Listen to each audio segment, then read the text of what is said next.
오늘 본문은 갈라디아서 6장의 본문입니다. 은혜가 너희 심령에 있을지어다.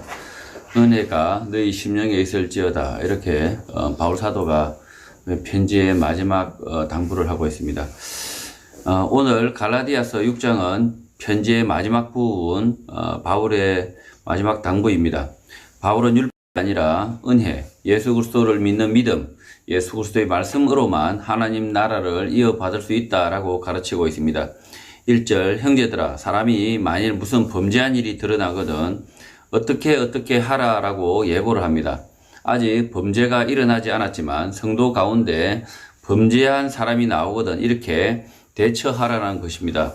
교회 밖의 범죄자들에 대한 말씀이 아닙니다. 예수 그리스도를 그리스도로 믿는 우리들, 그리고 바울 자신을 포함하는 말씀입니다. 성도라고 하더라도 죄의 유혹 가운데 벗어날 수 없습니다.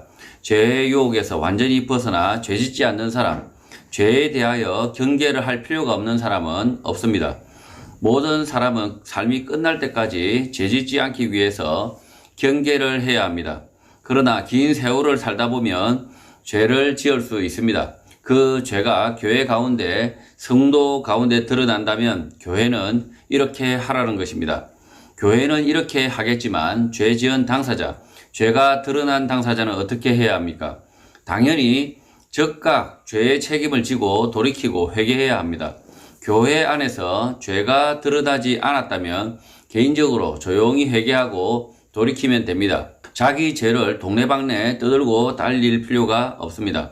자신이 아니라 교회 안에 다른 사람의 죄가 드러나면 신령한 너희는 온유한 심령으로 그러한 자를 바로 잡으라고 합니다.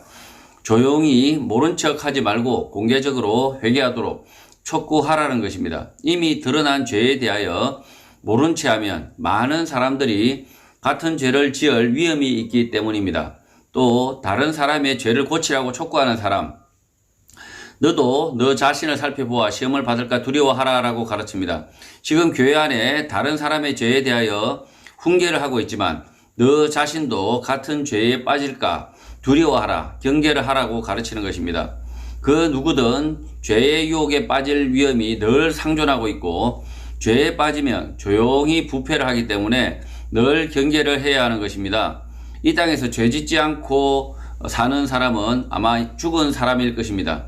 그러니 자만하지 말고 늘 죄를 경계하고 죄가 들어올 경우 즉각 회개를 해야 하는 것입니다. 2절, 나의 죄, 너의 죄로 인하여 교회 안에 짐이 많아집니다. 가만히 있어도 먹고 사는 문제로 짐이 많은데 죄의 짐까지 늘 교회 안에 들어옵니다. 바울은 이런 갈라디아 성도들에게 너희가 짐을 서로 지라 그리하여 그리스도의 법을 성취하라라고 주문을 합니다. 죽어 있으면 인생의 짐, 죄의 짐을 질 필요가 없지만 살아 있으니 온갖 짐들이 쏟아지는 것입니다. 그 짐들을 서로 지라고 당부하고 있고 그렇게 하여 그리스도의 법을 성취할 수 있다라고 말하고 있습니다. 율법을 성령과 대치되는 개념으로 가르쳤던 바울이 갑자기 그리스도의 법이라고 가르치고 있습니다. 너희들이 성취하려는 것은 율법이 아니라 성령의 법, 그리스도의 법이라고 가르치고 있는 것입니다. 교회 안에 여러 죄들로 인해 짐들이 생겨나겠지만 그 짐을 나눠지라고 당부하는 이유는 성령의 법, 그리스도의 법을 성취하기 위해서입니다. 교회 성도 가운데 누군가 범죄를 저질러 벌금을 내야 하는 짐이 생기면 죄에 대하여 책망을 하고 그 벌금을 대신 내줘라라는 것입니다. 말로만 하지 말고 실질적으로 짐을 나눠지라는 것입니다. 3절, 만일 누가 아무것도 되지 못하고 된 줄로 생각하면 스스로 속임이라라고 말하고 있습니다. 뭐가 되었다는 말입니까? 그리스도의 법, 성령의 법을 성취하였다, 다 이루었다, 자만하는 것은 스스로 속이는 것이라고 말하는 것입니다. 성령의 법, 그리스도의 법의 성취는 계속 사는 것이지 뭔가 이루었다, 다 끝났다라고 생각하면 안 된다는 것입니다.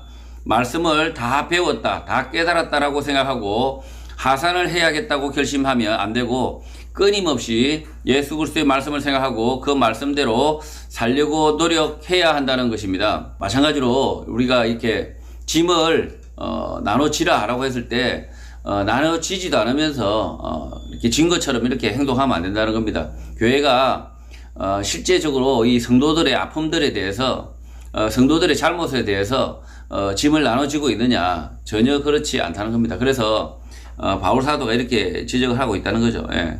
그러니까 아무것도 되지 못하고 된 줄로 생각하면 스스로 속이는 것이다. 교회가 스스로 막 속이고 있는 거죠. 우리 교회는 아주 거룩한 교회, 아주 모범적인 교회, 아주 착한 교회라고 착각을 하지만 오히려 성도들 간에 아무런 간섭을 하지 않고 서로 아무도 성도들의 그 아픔과 슬픔과 그 잘못들을 지려고 하지 않습니다. 네, 그것이 바울 사도가 본 스스로 속이는 교회, 그런 교회라는 거죠. 4절, 그래서 각각 자기의 일만을 살피라라고 바울이 가르칩니다. 엉뚱하게 다른 사람이 예수님의 가르친 대로 사나 안 사나 창의하지 말고 자기부터 챙기라는 것입니다. 자신을 돌아보지 않으면 남하고 비교를 하여 이 정도면 내가 신앙생활을 잘한다라는 자만에 빠진다는 것입니다. 김 집사가 하는 것을 보면 그래도 내가 교회 안에서 뭔가 더 열심히 하고 있다, 자랑할 만하다 생각할 수 있지만 그런 짓은 하지 말라는 것입니다. 남과 비교하지 말고 자신만 돌아보아서 믿음대로 살라는 것입니다. 그리하면 자랑할 것이 자기에게는 있어도 남에게는 있지 아니한다 라고 바울이 가르칩니다. 자기 자신이 믿음으로 성령의 법으로 부지런히 살아가면 자기 내면의 만족, 성취는 있어도 남에게 자랑할 일이 없다는 것입니다. 다른 사람에게 칭찬을 받으려고 하지 말고 부지런히 자신의 믿음을 따라서 살아야 한다는 바울의 충고인 것입니다. 5절, 그렇게 살게 되면 각각 자기의 짐을 질 것이다 라고 바울이 말합니다. 남이 뭘 하든 남이 잘하든 못하든 관계없이 자신에게 주어진 일, 주님이 부탁하신 일을 하면 된다는 것입니다. 6절, 가르침을 받는 자는 말씀을 가르치는 자와 모든 좋은 것을 함께 하라라고 바울이 말합니다. 모든 좋은 것을 함께 하라고 하니 돈을 바쳐라 라고 생각할 수 있지만 그렇지 않습니다. 함께 시간을 보내고 함께 밥도 먹고 함께 행동을 하라는 것입니다. 말씀을 가르치는 사람이 가르치기만 하고 행동을 하지 않는다면 가짜 선생입니다. 그런 가짜 선생들과는 함께 할 일이 별로 없을 것입니다. 그러나 진짜 선생들은 좋은 일들을 하고 있을 것이고 그 일에 너희도 동참하라는 것입니다. 바울이 갈라디아에서 사역을 하면서 무슨 일을 했을지 안 봐도 비디오입니다. 바울이 말씀만 가르치고 아무런 행함이 없었다면 이런 편지를 쓰는 것은 허언입니다. 바울의 일에 동참을 했던 성도들은 이제 말씀을 가르치는 사람들과 함께 행동해야 하는 것입니다. 자, 이 말씀을 이 가르치는 사람, 말씀을 가르치는 사람, 목사에게 좋은 것을 갖다 바쳐라. 자동차도 바치고 양복도 갖다 바치고 뭐 돈도 갖다 바치고 그렇게 하라라고 가르치는 것처럼 이렇게 성경에서 이렇게 가르치는 것처럼 이렇게 말을 하고 있다면 그것은 가짜입니다. 그것이 아니라 이 말씀을 가르치는 사람과 좋은 것을 같이 하라라고 한 것은 아주 맛있는 음식을 가지고 나눠 먹어라 이런 이야기가 아니라 그 일뿐만 아니라 이 말씀을 가르치는 사람과 함께 좋은 행동을 도모하라 이런 말씀이라는 거죠. 뭐 그 중에 뭐 식사도 할 수 있고 뭐 그럴 수 있겠지만 이 말씀을 가르치는 사람과 좋은 일에 다 동참하라, 함께 좋은 일에 같이 하라는 거죠. 만약에 말씀을 가르치는 사람이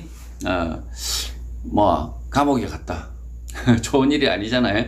좋은 일이 아닌데 그 감옥에 가는 그 일이 오히려 많은 사람들 위해서 대신해서 갔다. 그러면 그 감옥에 간 사람들과 함께 마음을 같이 해야 되는 거죠. 실제로는. 이 문제가 참 교회 안에서 참 심각한 문제예요. 사실은 교회 목사들이 자신들은 성도들에게 많은 것을 이렇게 받을 자격이 있는 사람이다 이렇게 정반대로 생각하죠. 바울은 오히려 자신이 성도들과 함께 이렇게 이 헌금을 통해서 헌금을 같이 나누고 자기가 후원받을 이렇게 뭐가 있지만 권리가 있지만 자격이 있지만 바울 사도는 전혀 그렇게 하지 않거든요. 오히려 성도들이 돕는 것을 통해서 헌금을 통해서 자기가 뭐 이렇게 생활도 하고 할 수 있겠지만 오히려 거꾸로 행동할 거거든요. 바울은 오히려 일을 해서 성도들을 도왔다는 거죠. 오히려 성도들을 도와서 오히려 바울이 스스로 일을 해서 성도들을 도왔다. 이게 바울의 태도였고요. 지금 한국 교회 목사님들의 태도는 성도들이 목사를 도와야 된다 이렇게 생각하고 있는 말씀을 가르치는 자를 도와야 된다 이렇게 생각하고 있는데 아니라는 겁니다. 오히려 성도들을 도우면서 말씀을 가르치면 더 그 말씀이 더 잘 전해질 수 있다. 저는 이렇게 생각합니다.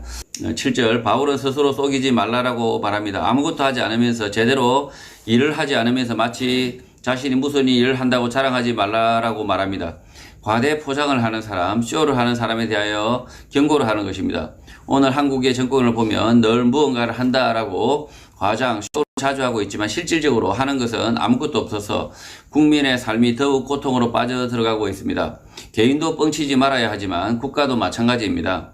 뻥치지 말아야 할 이유에 대하여 바울은 말합니다. 하나님은 업신여김을 받지 아니하시나니 사람이 무엇으로 심든지 그대로 거둘 것이다 라고 말합니다. 정직하게 일만 하고 그 결과는 자랑하지 않아도 심은 대로 그대로 거두게 된다는 것입니다. 이 세상에서 사람들만 있는 것 같겠지만 하나님이 지켜보고 계시고 그 일의 결과는 하나님께서 노력한 만큼 돌려주시겠다고 약속하고 있는 것입니다. 그러니 속인다고 하여서 속여지는 게 아니라는 것입니다. 사람들 눈에 좋은 사람, 착한 사람, 대단한 사람으로 보일 수 있을지 모르지만 그 결과는 하나님 손에 있다. 심은 대로 거두도록 하겠다 라고 말씀하고 있는 것입니다. 그러니 속이지 말고 정직하게 말과 행동을 해야 한다 라고 가르치는 것입니다. 저는 학생들을 데리고 단기 선교를 다녀왔을 때 어떻게 보고를 해야 할까 고민을 많이 했습니다. 있는 그대로 보고를 하면 실망하고 시험될 교인도 있을 수 있고 반대로 감사가 넘칠 수도 있는데 최대한 있는 그대로 보고를 하려고 노력을 했습니다. 있는 그대로 사람들이 우리 주변에 모여들었고 함께 어울렸고 통역을 통해서 서툰 영어로 말씀을 전했고 냉장고가 없어서 살짝 맛이 간 듯한 생닭을 사서 죽을 끓여 나눠 먹은 이야기를 했습니다. 오고 가고 비행기 티켓을 포함하여 많은 비용이 들어갔지만 우리가 잠시 찾아간 그곳에서 예수 그리스도를 믿어 구원을 얻는다라는 복음을 전하고 돌아왔다는 것으로 만족하는 것입니다. 8절 자기의 육체를 위하여 심는 자는 육체로부터 썩어질 것을 거둔다고 말합니다. 자기 욕망을 위하여 살면 그 욕망이 이끄는 곳 죽음, 지옥으로 갈 것이다 라고 말씀하고 있는 것입니다. 반대로 성령을 위하여 심는 자는 성령으로부터 영생을 거둘 것이다 라고 바울은 말합니다. 성령으로부터 영생을 거둔다라는 것은 예수 그리스도를 믿는 믿음으로 영생을 얻는다라는 말과 동일합니다. 예수 그리스도의 말씀, 진리의 말씀을 따르는 것이 영생하는 길이라는 것입니다. 육체 부활뿐만 아니라 하나님을 떠난 영혼이 하나님으로부터 돌아오는 것이고 영생하는 것입니다. 9절 우리가 선을 행하되 낙심하지 말지니 포기하지 아니하면 때가 이름에 거둘 것이라고 말을 합니다. 선을 행한다. 말씀대로 산다. 진리를 따라간다. 믿음대로 산다라고 이해하면 되고 낙심하지 말고 포기하지 않아야 하는데 그 이유는 때가 되면 거둔다는 것입니다. 1년이 매우 긴 것 같지만 그렇지 않습니다. 일지야 우리는 38년을 살았고 이스라엘은 애굽에서 400년으로 노예로 살았습니다. 그러니 지금 믿음대로 사는 것이 힘들다. 말씀대로 살기가 힘들다 생각할 수도 있지만 때가 이르면 거둔다 성취한다 라는 믿음을 가지고 하던 일, 선한 일을 계속해야 합니다. 선한 일을 하더라도 아무런 표시도 없을 수 있지만 그럼에도 불구하고 계속하면 결국 때가 되어서 거둔다는 것입니다. 10절 그러므로 우리는 기회 있는 대로 모든 이에게 착한 일을 하되 더욱 믿음의 가정들에게 하라라고 말합니다. 착한 일이 무엇이겠습니까? 아이스크림 사주는 것이겠습니까? 착한 일, 선한 일 가운데 돈을 내는 것도 있겠지만 시간과 돈을 내어서 함께 고민하고 함께 기도하며 어울리는 것이라 생각됩니다. 믿지 않는 가정과도 어울려야 하겠지만 더욱 믿음의 가정들과 함께 어울리라는 것입니다. 11절 내 손으로 너희에게 이렇게 큰 글자로 쓴 것을 보라라고 말합니다. 큰 글자는 아마 십자가라고 썼을 것 같습니다. 12절 무릇 육체의 모양을 내려 하는 자들이 억지로 너희에게 할례를 받게 하면 그들이 그리스도의 십자가로 말미암아 박해를 면하려 한 뿐이라고 말합니다. 갈라디아 교회에 조용히 들어온 가짜 선생들이 할례를 받게 하려고 하는 것은 예수가 아닌 유대교로 변장을 해서 박해를 면하려고 하는 것이다 라고 말하는 것입니다. 바울은 이 가짜 선생들을 육체의 모양을 내려 하는 자라고 말합니다. 오늘도 목사, 교수와 같은 육체의 모양을 앞세워 거짓으로 가르치는 사람들이 많습니다. 예수 그리스도의 말씀을 가르치고 전하는데 육체의 모양, 폼 따위는 중요하지 않고 볼품이 없어야 진짜 예수 그리스도의 말씀을 전할 수 있는 것입니다. 이사야가 예수 그리스도를 예언하는 이 성경 구절을 믿는다면 교회가 학벌, 지위, 어리어리한 교회당 같은 것을 앞세워 가르치면 안 된다라는 것은 명확합니다. 가짜 사입이라는 것입니다. 이사야 53장 2절부터 5절까지 우리가 믿고 따르는 예수 그리스도의 모습에 관한 이사야의 예언인 것입니다. 이사야 53장 제가 2절부터 5절까지 읽겠습니다. 그는 주 앞에서 자라나기를 연한 순 같고 마른 땅에서 나온 뿌리 같아서 고운 모양도 없고 풍채도 없은즉 우리가 보기에 흠모할 만한 아름다운 것이 없도다. 그는 멸시를 받아 사람에게 버림받았으며 강고를 많이 겪었으며 질고를 아는 자라. 마치 사람들이 그에게서 얼굴을 가리는 것 같이 멸시를 당하였고 우리도 그를 귀히 여기지 아니하였도다. 그는 실로 우리의 질고를 지고 우리의 슬픔을 당하였거늘 우리는 생각하기를 그는 징벌을 받아 하나님께 맞으며 고난을 당한다 하였노라. 그가 찔림은 우리의 허물 때문이요 그가 상함은 우리의 죄악 때문이라. 그가 징계를 받음으로 우리는 평화를 누리고 그가 채찍에 맞음으로 우리는 나음을 받았도다.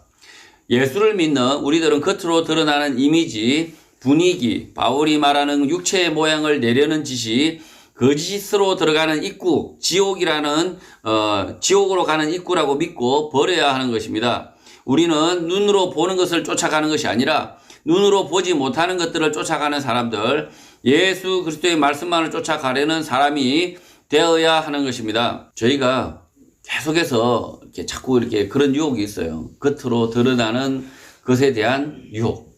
겉으로 이렇게 무슨 학벌이라든지 아니면 겉으로 양복 입은 사람이라든지 아마 예수님이 그때 당시에 오셨으면 이렇게 오바마처럼 이렇게 멋진 양복을 입고 앞에서 나서셨을까? 아니면 이렇게 멋진 구두를 신고 그렇게 나타나셨을까? 그 당시에 예수님의 복장이 어땠을까? 랍비처럼 아주 깔끔하게 차려입으신 그런 모습이었을까? 전혀 아니라는 거죠. 자, 예수교가 기독교가 교회가 이렇게 겉모양 아주 깔끔한 모양을 하고 설교를 하고 있고 예배당은 아주 깨끗해야 되고 자 이렇게 가르치는 것은 거짓말이라는 거죠.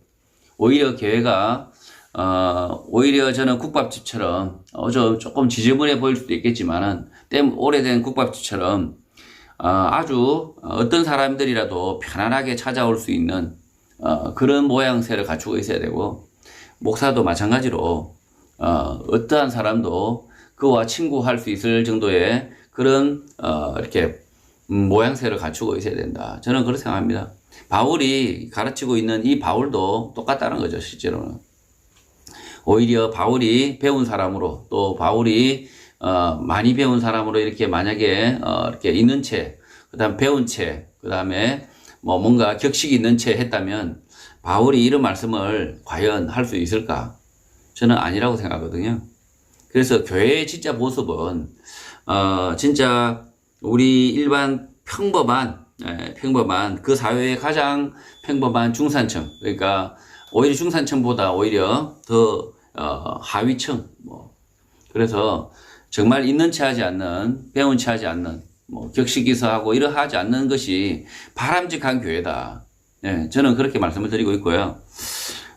오히려 자신들의 이렇게 눈에 만든 교회 있잖아요. 아주 하얗고 깔끔하고 목사님은 아주 젠틀하고 아주 이발도 참 잘하시고 매일 막 이렇게 거의 일주일에 한 번씩 이발하시면서 아주 다듬어서 나오시는 분들 얼굴은 하얗고 이런 목사님들이 지옥으로 이끈다는 거죠. 사실은 이런 목사님들과 이런 교회가 성도들을 지옥으로 이끈다. 오히려 그 모양을 쫓아서 지옥으로 이끈다. 이런 사실을 분명하게 알아야 됩니다. 물론 얼굴이 하얗다고 해서 지옥으로 이끈다는 건 아니겠죠. 예. 얼굴이 시커먼 시커먼 하얗든 그건 안 중요하겠지만 이 지금 바울이 말하는 것은 결국은 교회는 그 모양이 아니라 결국 예수 그리스도의 말씀이다라고 이야기하고 있는 겁니다. 그 모양을 이렇게 교회가 너무나 따라가서 사실은 복음을 버렸다. 실제로 가난한 자를 버렸고 그 다음에 힘든 자들을 버렸고 마음에 상처 있는 자를 버렸다. 그래서 한국 교회의 성도들이 떠나가고 있다. 오히려 교회가 성도가 줄고 있다. 당연한 거 아닙니까? 교회가 복음을 버리는데 성도가 떠나는 게 당연하죠. 오히려 붙어 있는 것 자체가 이해가 안 된다. 지금 한국 교회에 보면 교회 건축을 위해서 아주 세련된 건물을 짓고 있긴 하지만 실제로는 그 세련된 건물 안에 들어온 사람들은 교회 성도가 아니라 그냥 자신교들 아닙니까? 자신교들. 자기 자신을 위해서, 수양을 위해서 오신 분들 아닐까요? 오히려 정말 예수 그리스도의 말씀을 쫓아서 가난한 자와 옥에 갇힌 자와 그리고 억눌린 자들에게 정말 같이 하려고 하는 성도들이 과연 몇이나 있을까? 그래서 저는 뭐 제가 이 예수원 교회에 좀 같이 신앙생활 하지만 옥집사 볼품이 없다. 왜 옥집사는 왜 저렇게 태가 안 나나? 그러면 오히려 진짜 교회죠. 진짜 교회입니다. 오히려 시커멓고 볼품 없고 이러면 진짜 교회다. 이렇게 바울이 가르치는 대로구나. 이렇게 생각해 주시면 감사하겠습니다. 이렇게 경강부회하지 마라. 헛소리 하지 마라. 이렇게 생각하더라도 상당히 맞는 일리가 있는 부분이 있을 겁니다. 자, 13절 할례를 받은 그들이라도 스스로 율법은 지키지 아니하고 너희에게 할례를 받게 하려 하는 것은 그들이 너희의 육체로 자랑하려 합니다라고 말합니다. 바울은 할례를 받은 그들이 스스로 율법도 제대로 지키지 못한다. 율법대로도 못 사는 찌질이들이다 라고 말하고 있고, 그런 그들이 할례를 주장하는 이유는 갈라디아 교회 성도들을 자랑하려는 것이라고 말합니다. 갈라디아 교회 성도들은 바울의 가르침대로 예수님의 말씀을 쫓아서 부지런히 살아서 주변 사람들의 칭찬을 받고 있는데, 할례만 받으면 예루살렘 교회, 유대인 교회에 가서 자랑하려고 한다는 것입니다. 다 좋은데 할례를 받고 있지 않으니 창피하다는 것입니다. 설교하는 저 옥집사가 다 좋은데 목사가 아니라 창피하다라고 생각하시는 분이 혹시 계십니까? 오늘 한국 교회의 목사가 지나치게 많으나 예수님의 말씀은 없고 집사는 많으나 예수님의 말씀을 가르치는 사람이 없는 이상한 풍조가 굳어져 목사가 설교하고 집사 성도는 듣는 것이 바람직하다라고 생각하고 있으나 전혀 그렇지 않습니다. 종교개혁이 시작되면서 가장 먼저 한 것은 성경을 번역하는 일이었습니다. 예수님의 말씀을 전하고 가르쳐 지키게 하라라는 것은 주님의 명령, 예수님의 명령인데 예수님의 12제자 너희들만 그렇게 하라라고 가르친 일이 없습니다. 모든 사람이 구원을 얻을 때까지 모든 먼저 믿는 우리들이 예수님의 말씀을 전하고 가르치고 지키게 해야 하는 것입니다. 전하는 것과 가르치는 것은 차이가 있습니다. 길에서 중국집 홍보 전단지를 전달하는 것이 전하는 것이라면 가르치는 것은 중국집에 모셔와서 맛있는 중국 음식을 대접하고 그 맛을 기억하게 하여 단골 손님을 만드는 것이 차이입니다. 전하는 것, 가르치는 것의 차이를 망각하고 길에서 가르치려는 사람들이 있으나 듣고자 하는 사람을 가르쳐야지 듣지 않으려는 사람을 가르치려 드는 것은 그 사람을 지으신 하나님, 자유인을 지으신 하나님을 모독하는 것입니다. 성경의 말씀을 가르치는 일은 목사만 해야 하는 일이 아니라 말씀을 먼저 배운 사람, 깨달은 사람이 각자의 위치에서 배우고자 하는 사람을 가르치는 것입니다. 자신에게 배우려고 하지 않는 사람을 굳이 가르칠 필요가 없습니다. 기꺼이 배우려고 하는 사람을 앉혀놓고 자기의 수준을 따라 가르치면 되는 것입니다. 엉터리로 가르치면 어떻게 되나 걱정할 이유가 없습니다. 성경의 말씀, 예수님의 말씀이 엉터리로 쓰여져 있지 않고 그 말씀대로만 가르치면 됩니다. 아는 것은 안다, 모르는 것은 모른다라고 말하며 정직하게 가르치면 됩니다. 누구나 죽을 때까지 가르치는 사람이고 누구나 죽을 때까지 배우는 사람이어야 합니다. 그러니 엉터리로 가르치면 어쩌나 하는 사람은 교만한 사람이고 자기 생각을 가르치려고 하는 사람들이고 예수님의 말씀에 순종하려는 사람들이 아닙니다. 순전한 마음으로 읽음 그대로, 들은 그대로 말씀을 펴고 강론하고 그 말씀대로 그 자신도 살면 되는 것입니다. 14절 이렇게 가르치는 바울은 그러나 내게는 우리 주 예수 그리스도의 십자가 외에 결코 자랑할 것이 없다라고 말합니다. 그리스도로 말미암아 세상이 나를 십자가에 못 박았다라고 말합니다. 세상은 바울을 미친 사람, 하찮은 사람, 보잘것없는 짓을 하는 사람, 율법을 무시하는 사람, 전통을 무시하는 사람으로 비난하고 탄압을 했다는 것입니다. 이 모든 것이 그리스도 때문에 바울은 이런 신세가 되었다라고 말하는 것입니다. 그러나 바울은 내가 또한 세상을 대하여 그러하다라고 말을 합니다. 세상에 많은 사람들이 높은 학식, 높은 자리, 많은 재물, 많은 권력을 가졌다고 자랑을 하겠지만 바울이 볼 때는 하찮은 놈들, 무가치한 놈들이라고 생각하겠다는 것입니다. 오늘 한국교회 몹쓸교회 가운데 하나인 용인의 S모 교회의 정치인들이 자주 간다는 말들이 있습니다. 바울 사도가 이런 자들을 미워한다, 하찮게 생각한다라고 말하고 있는데 이 교회 목사는 예수님의 말씀과 바울의 가르침과 정반대로 가난한 자들을 환영하지 않고 엉뚱하게 권력 가진 사람을 앞장 세우는 기괴한 교회, 다 함께 손잡고 지옥 가는 교회가 된 것입니다. 이들이 믿는 복음은 사람이 만들어낸 복음, 목사가 전한 복음, 자기들끼리 좋아 죽는 예수 자신교가 아닐까 생각됩니다. 15절 할례나 무할례가 아무것도 아니라고 말합니다. 할례를 중시하는 자들도 심각한 문제가 있고 무할례를 고집할 필요도 없다는 것입니다. 그 이유는 예수 그리스도로 말미암아 오직 새로 지으심을 받는 것만이 중요하다라고 말하고 있습니다. 새로 지음을 받는다라는 것은 자신의 생각, 경험, 고집, 판단을 예수 그리스도의 말씀 앞에 내려놓는다는 것입니다. 예수를 믿는다고 하면서 여전히 내가 왕년에 옛날에 나 때는 이렇게 했다라고 말하는 사람들이 있습니다. 라떼 하는 분들이 있죠. 잘못된 것입니다. 모든 성도는 나의 과거, 나의 모든 생각을 접고 지금부터 삶이 끝날 때까지 예수 그리스도의 말씀에 순종해야 합니다. 16절 무릇 이 규례를 행하는 자와 하나님의 이스라엘에게 평강과 긍휼이 있기를 바란다라고 말을 합니다. 이 규례를 행하는 자들이 누구겠습니까? 할례를 배격하고 바울이 전한 복음만을 쫓아서 살려는 갈라디아 교회의 성도들입니다. 이들을 하나님의 이스라엘이라고 지칭하고 있습니다. 이방인 성도들을 하나님이 선택한 이스라엘이라고 부르고 있는 것입니다. 한국인인데 이스라엘인, 유대인이라고 부르면 기분 나쁘겠지만 방글라데시 사람인데 미국인이라고 불러주면 어떻겠습니까? 하나님의 이스라엘이라는 호칭은 국경을 구분하는 어떤 나라의 사람들이라는 의미가 아니라 하나님 나라의 백성, 국민, 시민이라는 것입니다. 이 갈라디아 사람들 하나님의 나라의 시민들이라고 호칭하고 있고 이 사람들에게 평강과 긍휼이 있기를 원한다라고 말하고 있는 것입니다. 이 갈라디아 성도들을 지금 거룩한 나라, 하나님의 나라 백성으로 인정하고 있고요. 이스라엘인, 약속의 이렇게 백성, 이스라엘인이라고 불러주고 있는 거죠. 17절 이후로 누구든지 나를 괴롭게 하지 말라라고 당부를 합니다. 할례 문제로 찾아오거나 서로 싸웠다는 답답한 소식이 들리지 않도록 하라는 당부입니다. 그 이유는 내가 내 몸에 예수의 흔적을 지니고 있기 때문이다라고 말을 합니다.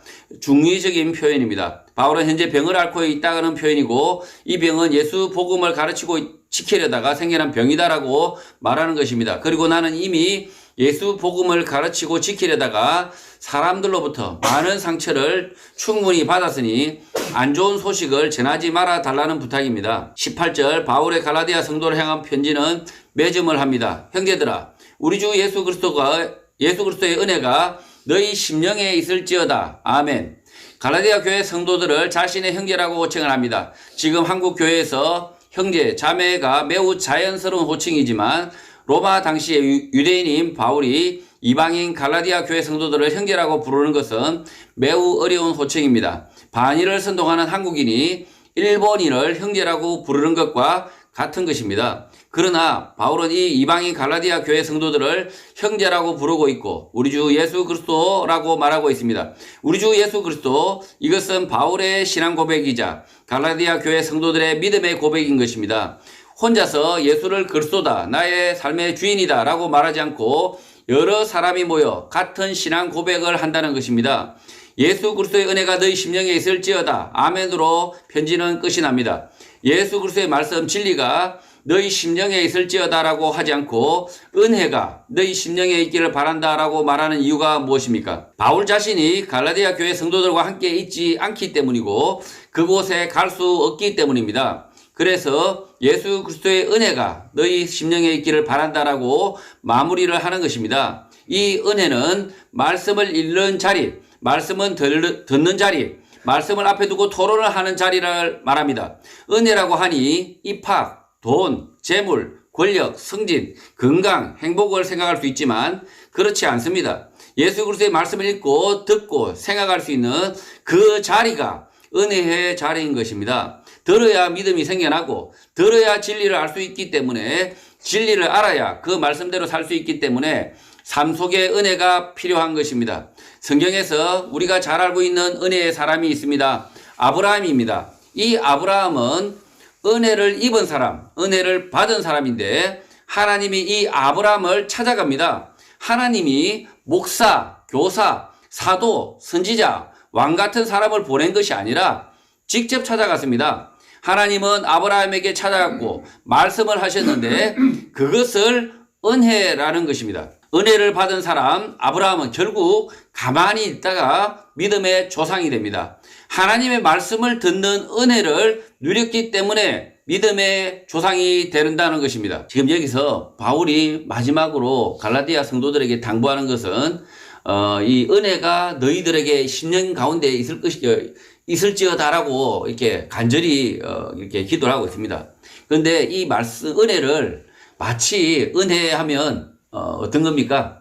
마음이 푸근하고 잠이 잘 오고 이렇게 없던 병도 싹 있던 병도 싹 나아버리고 갑자기 은혜하니까 돈이 막 생겨나고 장사를 하는데 매출이 10배나 뛰고 시험을 대충 공부했는데 입학을 덜렁해 서울대를 해버리고 이걸 마치 은혜로 생각하는 교회가 아직도 많다. 이 은혜는 바울이 당부한 이 은혜는 어떤 은혜냐? 말씀의 은혜라는 거죠. 예수 그리스도의 말씀이 이 갈라디아 성도들 가운데 늘 함께 있기를 바란다. 갈라디아 성도들 가운데 늘 함께 은혜의 시간이 있기를 바란다. 말씀을 읽는 시간, 말씀을 듣는 시간, 말씀을 깨닫는 시간이 늘 있기를 바란다라고 바울 사도가 이 설교의 마무리를 하고 있다는 겁니다. 성도 여러분, 우리는 바울의 기도대로 아브라함과 같이 은혜 받은 자들이 되어야 합니다. 하나님의 음성을 들어야 합니다. 예수 그리스도의 말씀을 읽고 듣고 가슴에 새겨야 합니다. 그리고 그 말씀을 듣기만 하고 실천하지 않으면 아무런 소용이 없습니다. 함께 말씀을 듣고 그 말씀을 들었으면 서로 이야기를 하고 그 말씀대로 살아서 10년 가운데 은혜가 있는 사람이 되시기를 주님의 이름으로 축복합니다.